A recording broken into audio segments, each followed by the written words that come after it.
Si alguna vez encuentras un cuaderno viejo, cubierto de polvo, escondido donde nadie quiere mirar, no lo abras.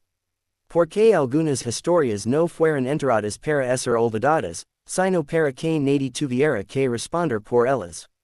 Esto que estás a punto de escuchar no es una leyenda, ni un cuento de fantasmas.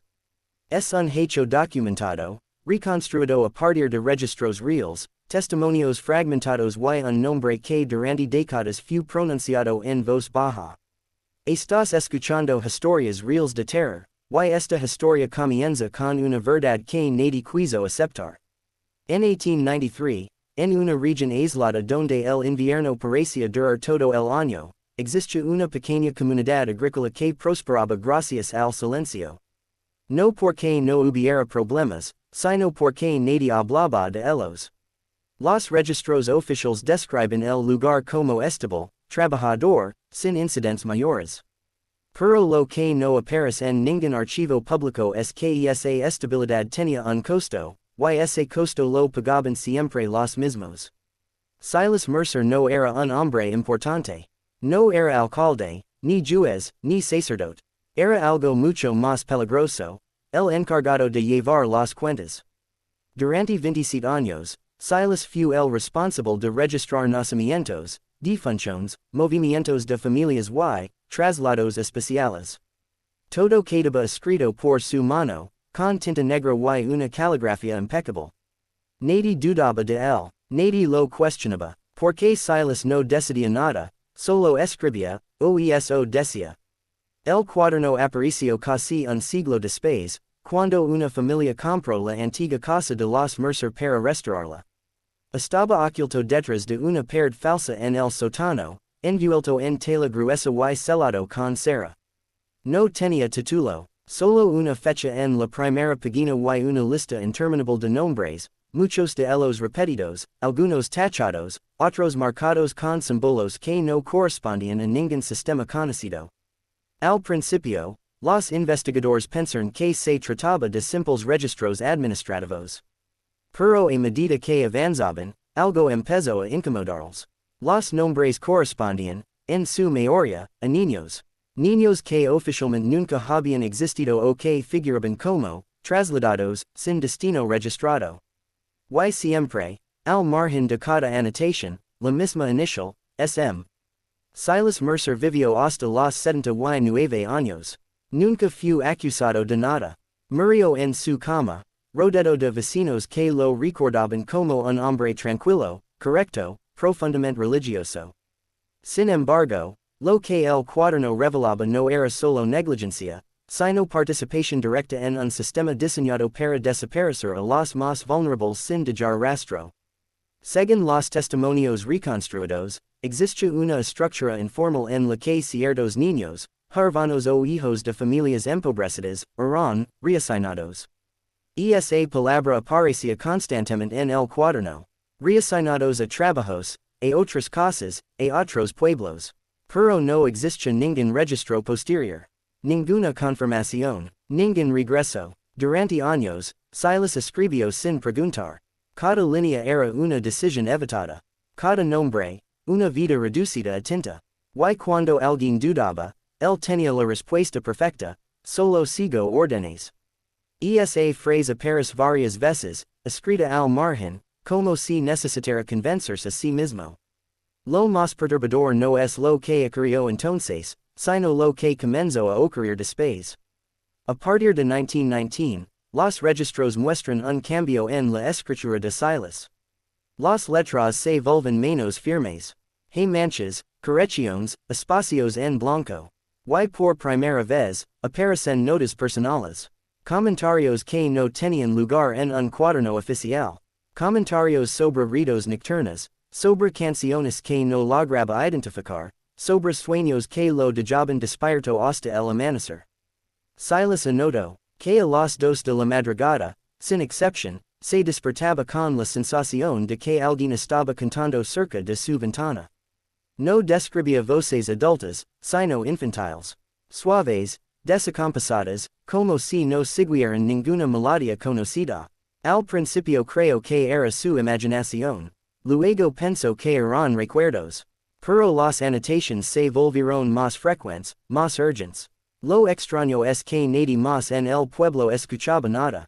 Los vecinos dormían profundamente. Los animales no reaccionaban. Solo Silas permanecía despierto, escuchando algo que no podía explicar y que, según sus propias palabras, no quería ser escuchado, pero exigía ser reconocido. En una de las últimas páginas, escribió algo que heló la sangre de quienes leyeron el cuaderno décadas después. Decía que había comenzado a reconocer los nombres, no en sueños, sino en vigilia, que cada voz correspondía a una línea escrita por su propia mano. Que no pedían ayuda, no gritaban, solo cantaban, como si intentaran recordar quienes habían sido. Y entonces, sin advertencia, las anotaciones cesan. No hay explicación oficial para el final del cuaderno. No hay conclusión, solo una última frase, escrita con una letra temblorosa, casi irreconocible, que dice, ahora sé que nunca estuvieron perdidos.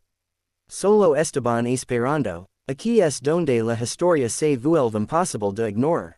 Porque lo que ocurrió después no está registrado en papel, sino en la memoria colectiva, en relatos susurrados, en silencios heredados. Y lo que Silas comenzó a escuchar en la oscuridad no era una maldición ni una venganza, sino algo mucho más aterrador. La verdad reclamando ser vista.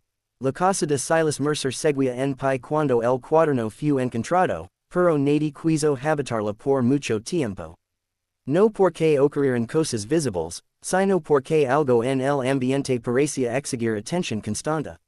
Los nuevos dueños describieron una sensación persistente de estar siendo observados, no desde las sombras, sino desde la memoria misma de las paredes. Como si la casa recordara más de lo que debía. Los investigadores que analizaron el cuaderno comenzaron a cruzar nombres con registros parroquiales y censos antiguos. Lo que descubrieron fue inquietante. Cada niño listado había desaparecido en un lapso de 3 días después de ser anotado. No había errores, no había excepciones, y en todos los casos, el último adulto que los vio con vida había firmado un documento preparado por Silas. A medida que se reconstruyó la red, quedó claro que Silas no era un ejecutor, pero sí un facilitador indispensable. Sin su escritura, sin su orden, nada se habría legitimado. Él era el punto donde la intención se volvía realidad, y eso, al parecer, fue lo que su mente ya no pudo sostener con el paso del tiempo. Los relatos orales del pueblo, transmitidos entre generaciones, hablan de un cambio radical en Silas durante sus últimos años. Dejó de asistir a reuniones sociales. Evitaba la iglesia, dormía durante el día y permanecía despierto por la noche. Algunos decían haberlo visto parado frente a su ventana, inmóvil, escuchando algo que nadie más percibía. Una mujer mayor, entrevistada en los años 50, recordó que su madre solía decir que Silas ya no caminaba solo. No porque alguien lo acompañara físicamente, sino porque su mirada se movía como si siguiera figuras invisibles. Figuras pequeñas, pacientes, demasiado pacientes. Las canciones continuaban, no eran iguales cada noche, pero siempre compartían algo esencial, no tenían palabras. Eran sonidos incompletos, fragmentos de melodías que parecían recordarse a sí mismas. Silas escribió que lo más perturbador no era escucharlas, sino entenderlas sin comprender cómo. Sabía cuando una voz se detenía. Sabía cuando otra se unía. Sabía cuando alguna faltaba. En una anotación especialmente extensa, describió un sueño recurrente. Caminaba por un campo ennegrecido por el fuego. A su alrededor, niños lo observaban sin expresión. No lloraban, no lo acusaban, solo esperaban. Y cuando él intentaba hablar, no salía sonido alguno. Despertaba con la garganta seca y la certeza de que el sueño no era una advertencia, sino un recuerdo que no le pertenecía solo a él. El incendio al que hacía referencia ese sueño no figura en ningún registro oficial, pero aparece mencionado en varios testimonios aislados. Un antiguo granero, ubicado a las afueras del pueblo, había sido destruido por el fuego en una noche sin viento. Oficialmente fue un accidente, extraoficialmente, era el último lugar donde se había visto a varios de los niños, reasignados. Silas nunca escribió directamente sobre el incendio. Pero después de esa fecha, su comportamiento cambió de forma irreversible. Comenzó a corregir el cuaderno, a añadir notas al margen, como si intentara devolver identidad a quienes había reducido a números. Pero era demasiado tarde, los nombres no regresaban, las canciones no se detenían. Los últimos meses de su vida fueron descritos como un estado de vigilia constante. Dormía sentado, comía poco, y cuando alguien la hablaba, tardaba varios segundos en responder, como si necesitara confirmar que la voz provenía del presente y no del pasado. Un vecino afirmó que, en una ocasión, Silas le preguntó si los niños podían envejecer sin cuerpos. Esa pregunta nunca obtuvo respuesta. La noche en que murió, no hubo signos de violencia. Simplemente se sentó en su escritorio, con el cuaderno abierto frente a él, y dejó de respirar. Lo extraño es que el cuaderno estaba abierto en una página en blanco, excepto por una sola línea escrita en el centro, ahora me miran de frente. Después de su muerte, el pueblo retomó su rutina.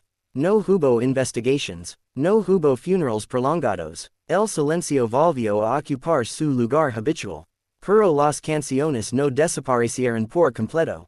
Varias personas, décadas después, afirman haberlas escuchado en noches muy específicas, siempre alrededor de las 2 de la madrugada, siempre cerca de lugares donde antes hubo algo que ya no existe. Los expertos coinciden en que lo que Silas experimentó no fue una alucinación colectiva ni una manifestación sobrenatural clásica. Fue algo más difícil de aceptar. La mente humana enfrentándose, sin defensas, a las consecuencias de una negación prolongada. La culpa no como castigo, sino como memoria persistente. Porque los niños nunca regresaron para vengarse. Nunca buscaron justicia. Solo exigieron lo único que les había sido negado desde el principio, ser recordados como algo más que una anotación al margen. Y cuando una verdad así encuentra finalmente a quien la escribió, no necesita gritar. Solo necesita ser escuchada. Durante años, el cuaderno permaneció guardado en el archivo del condado, olvidado entre documentos de tierras y registros fiscales. Nadie volvió a abrirlo hasta que un joven historiador, asignado a catalogar materiales antiguos, decidió revisar cada página con cuidado. No buscaba horror ni misterio. Buscaba coherencia histórica. Lo que encontró fue algo mucho más perturbador, un patrón que se extendía más allá de Silas. Al comparar fechas, notó que los nombres de los niños coincidían con un aumento repentino de muertes infantiles en pueblos cercanos, no siempre registradas como tales. Algunos habían sido reubicados, otros transferidos, las palabras cambiaban, pero la ausencia era la misma. Era como si la desaparición se hubiera normalizado, diluida en el lenguaje administrativo. Cuando el historiador presentó sus hallazgos, encontró resistencia inmediata. No abierta, pero firme. Se le sugirió que no profundizara. Que ese tipo de historias no beneficiaban a nadie. Que remover el pasado solo traía incomodidad. El silencio, una vez más, fue la respuesta colectiva. Sin embargo, algo había cambiado. La publicación parcial del cuaderno en un boletín académico despertó preguntas. Personas mayores comenzaron a recordar detalles que nunca habían verbalizado. Canciones sin letra, ritos en la noche, sueños repetidos con campos vacíos y miradas infantiles. No eran visions, eran recuerdos heredados, transmitidos sin palabras. Una maestra jubilada afirmó que su abuela solía cantar una melodía para dormir que jamás tuvo letra. Cuando literario para un investigador, este se quedó inmóvil. Era idéntica a la descrita en las notas finales de Silas. La misma secuencia incompleta, el mismo silencio entre notas. Los psicólogos que estudiaron el fenómeno no hablaron de fantasmas. Hablaron de trauma colectivo, de comunidades enteras que aprendieron a sobrevivir negando. Cuando la negación se hereda, dijeron, no desaparece. Cambia de forma, se filtra en hábitos, en canciones, en miedos que nadie sabe explicar. El cuaderno volvió a ser analizado, esta vez desde otra perspectiva. No como evidencia criminal, sino como confusión involuntaria. Cada anotación mostraba un hombre intentando reducir lo irreducible, convertir vidas en cifras, controlar el caos emocional mediante tinta y orden. Pero el cuaderno no lo protegió. Fue el canal por el cual la memoria regresó. Se descubrió algo más. Las últimas páginas, aquellas escritas con una letra temblorosa, no estaban dirigidas a nadie en particular. No eran súplicas ni disculpas. Eran intentos de descripción. Silas no pedía perdón. Intentaba entender por qué no podía dejar de escuchar. Por qué los sonidos no se apagaban. Por qué el silencio se había vuelto imposible. Una anotación decía que el canto no provenía de fuera, sino de dentro. Que no lo escuchaba con los oídos, sino con algo más profundo. Que cerrar los ojos no ayudaba, porque la música no necesitaba luz.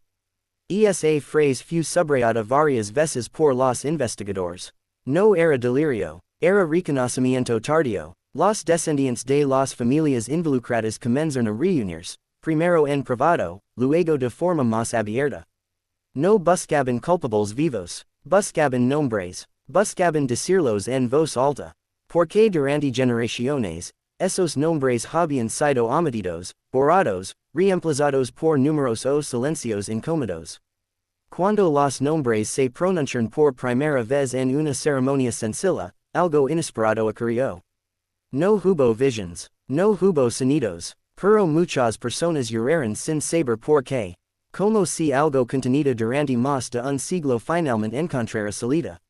No alivio, solo reconocimiento. El historiador escribió en su informe final que el verdadero horror no estaba en lo que Silas hizo, sino en lo que el sistema permitió que pareciera normal. Él no actuó solo, fue sostenido por una estructura que recompensaba la deshumanización y castigaba la empatía. Cuando esa estructura colapsó, el peso no desapareció. Se concentró. Por eso Silas asuco lo que otros no quisieran war. No porque fuera especial, sino porque fue el último eslabón consciente de una cadena que ya no podía sostenerse. Su mente, incapaz de seguir negando, se convirtió en el espacio donde la memoria reclamó existencia. Hoy, el lugar donde estuvo su casa es un terreno vacío. No hay placas ni monumentos, solo tierra y árboles jóvenes. Pero quienes conocen la historia dicen que en ciertas noches, cuando el viento es bajo y el aire pesado, el silencio se siente distinto ali. No hostil, atento, porque recordar no es un acto pasivo, es una responsabilidad, y cuando se evita durante demasiado tiempo, encuentra otras formas de manifestarse. Lo que ocurrió no fue castigo divino ni justicia poética, fue algo más inquietante, fue la verdad llegando tarde, pero llegando completa. Y cuando finalmente se presentó ante Silas, no necesito tocarlo. Solo necesito mirarlo. Con el paso del tiempo, el cuaderno dejó de ser solo un documento histórico y se convirtió en algo más incómodo, un espejo. No hablaba únicamente de Silas ni de aquellos 12 niños, sino de todos los que miraban y decidían no ver. Cada lector sentía algo distinto al recorrer esas páginas. Algunos rabia, otros culpa, otros una tristeza tan profunda que no podían explicar de dónde venía. Los expertos debatieron durante años si lo ocurrido aquella noche fue un colapso mental, un episodio psicótico inducido por estrés extremo o algo que escapaba por completo a la lógica. Pero el debate nunca llegó a una conclusión. Porque ninguna teoría lograba explicar un detalle que se repetía en todos los testimonios orales, el momento exacto en que el canto se detuvo. Todos lo situaban en el mismo punto de la noche. No minutos antes, no después, exactamente al mismo tiempo. Ese detalle perturbó incluso a los más escépticos. No porque probara algo sobrenatural, sino porque sugería sincronía. Y la sincronía, en eventos humanos complejos, rara vez es casual. Años después, un nieto de uno de los trabajadores que permanecieron en la plantación escribió una carta breve que terminó archivada junto al cuaderno. En el contaba que su abuelo, ya anciana, se despertaba algunas noches murmurando nombres. Cuando le preguntaban quiénes eran, respondía siempre lo mismo, los que no debían irse. Nunca explicó más. Nunca fue necesario. El terreno donde todo ocurrió fue vendido, dividido, vuelto a vender. Nuevas familias construyeron casas sin saber que había pasado allí. Pero algunas se marcharon al poco tiempo. No por miedo, no por apariciones. Decían simplemente que el lugar no les permitía dormir en paz. Que había una sensación constante de estar siendo observado, no con amenaza, sino con expectativa. Como si algo esperara ser recordado. El cuaderno, finalmente, fue digitalizado y guardado bajo restricciones. No por censura, sino por respeto. Los descendientes pidieron que no se convirtiera en espectáculo. Que no fuera reducido a una historia más de terror. Porque para ellos, no era ficción. Era herida, era memoria viva. Sin embargo, el relato siguió filtrándose. No como leyenda urbana, sino como advertencia. La advertencia de que deshumanizar siempre tiene un costo, aunque no llegue de inmediato.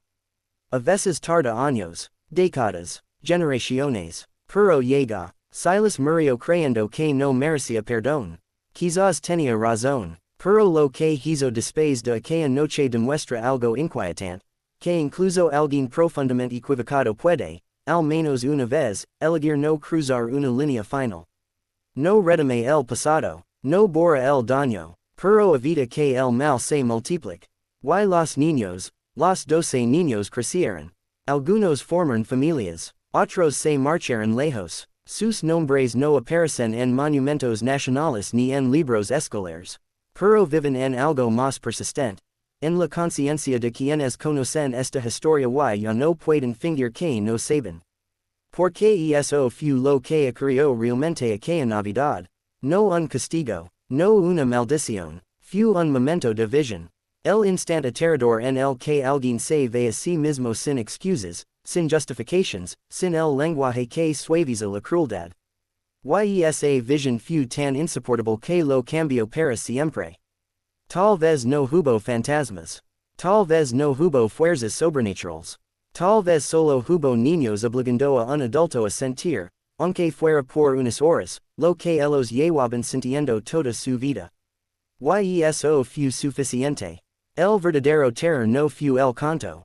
Fue el silencio previo, el silencio de años, de generaciones, el silencio cómodo de quienes se benefician de no escuchar.